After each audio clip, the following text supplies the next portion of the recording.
घर में अगर भगवान का मंदिर ना हो तो ऐसे लगता है जैसे बहुत स्वादिष्ट भोजन तो बना लिया लेकिन मीठे में मिठास नहीं है और नमकीन में नमक नहीं है, उनमें वो स्वाद नहीं है, रस नहीं है।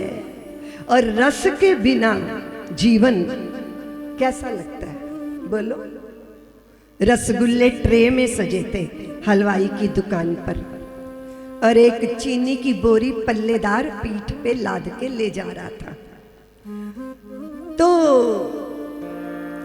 रसगुल्ले चिल्लाए, ओ चीनी बहन रुको रुको रुको, तुमसे दो चार सुख दुख की बातें कर लेते। देखो मुझे तुझे देख के बहुत तरस आता है, तू ना अंधेरे में पैदा होती है अंधेरे में ही मर जाती है। अब बोरी में ठूंस दिया तुझे, पल्लेदार पीठ पे लाद के ले जा रहे, ये जरूर या तो किसी गोदाम में पटकेगा तुझे या रेलवे स्टेशन के प्लेटफॉर्म पे पटक देगा। फिर तुम महीनों वहां पड़ी पड़ी मालगाड़ी की इंतजार करेगी, फिर मालगाड़ी के किसी अंधेरे डिब्बे में तुम्हें ठूंस दिया जाएगा, वहां से तुम्हें उतार के किसी उन अंधेरे गोदाम में पटक दिया जाएगा।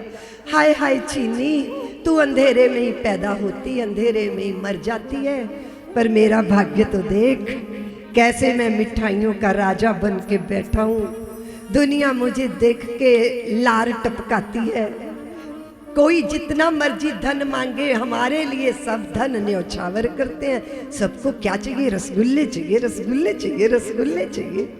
मैं मुंह में अभी जाता नहीं, मुंह में रस पहले ही आ जाता है, मेरे नाम से ही आ जाता है। तो चीनी बोली कि रसगुल्ले भैया बड़े इतरा रहे हो और अपनी महिमा गा रहे हो, तुम जानते नहीं हो कि तुम रसगुल्ले कब तक हो? जब तक मैं तुम्हारे साथ हूं तब तक तुम रसगुल्ले हो। जिस दिन तुम्हें मुझे तुमसे अलग कर दिया जाएगा उस दिन गुल्ले गुल्ले रह जाओगे, रसगुल्ले नहीं कहलाओगे। रसगुल्ले तो तभी कहलाओगे जब तक मेरा तेरे साथ संयोग है। जीवन में सब कुछ है पर ईश्वर प्रणिधान नहीं है। भगवान के नाम का आधार नहीं है चित्त को। धन का आधार शरीर के लिए हो सकता है पर मन का आधार, शरीर का आधार मन का आधार नहीं बन सकता। मन का आधार क्या चाहिए? शरीर का आधार अन्न है और मन का आधार प्रेम है। बुद्धि का आधार श्रेष्ठ विचार है।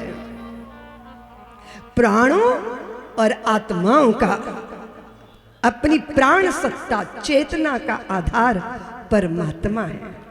शरीर का भोजन दे दो, मन का भोजन दे दो।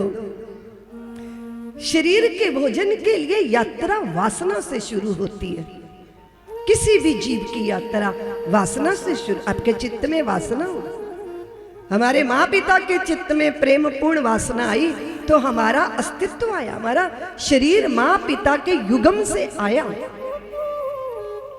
शरीर के तल पर जब हम होते हैं तो वासना वासना को पुकारती है। मन के तल पर जब हम होते हैं तो हमें प्रेमी चाहिए, प्रेम चाहिए। मन प्रेम मांगता है। बुद्धि को बौद्धिक स्तर के लोग चाहिए जिनके बीच में बैठकर आप ऊंचे तल का विचार कर सको।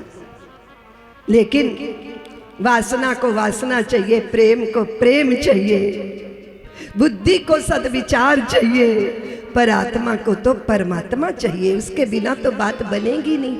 आपने सारा भोजन दिया पर एक जगह चूक गए, इसलिए आत्मा दुर्बल हो गई, चेतना सुप्त हो गई। वो सूक्ष्म नहीं है, वो स्थूल हो गई। इसलिए उस चेतना की खुराक धर्म से प्रदत्त होती है। परिष्कृत होते हो तो आप आध्यात्मिक यात्रा में निकलते हो।